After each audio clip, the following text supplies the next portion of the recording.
Subscribe to Color Frames. Cash rich league కు సమయం ఆసన్నమైంది. ఐపీఎల్ గురించి రోజుకు వార్త బయటకు వస్తుండటంతో అభిమానుల్లోనూ ఆసక్తి పెరుగుతుంది. పైగా బీసీసీఐ సరికొత్త నిబంధనలు తీసుకొచ్చింది.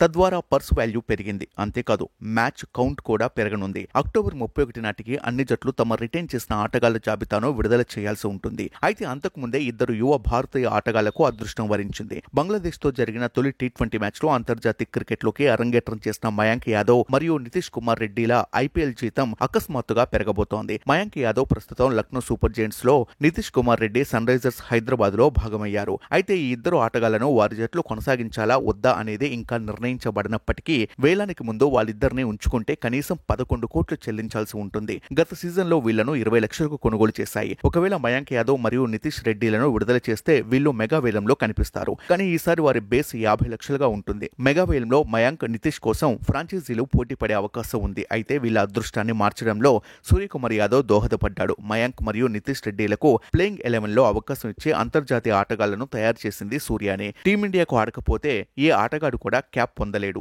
జాతీయ జట్టుకు కనీసం ఒక్క మ్యాచ్ అయినా ఆడే అవకాశం వచ్చినప్పుడు అతను క్యాప్డ్ ప్లేయర్ కు అర్హుడవుతాడు. కోల్కతా నైట్ రైడర్స్ తరపున ఆడిన హర్షిత్ రాణా టీమిండియాలో ఎంపికైనప్పటికీ అతను ఇప్పటికే అన్క్యాప్ లోనే ఉన్నాడు. మిగిలిన 2 మ్యాచ్ల్లో అతనికి అవకాశం లభిస్తే క్యాప్ అందుతుంది. వీడియో మీకు నచ్చినట్లయితే ప్లీజ్ లైక్ చేయండి, షేర్ చేయండి, కామెంట్ చేయండి.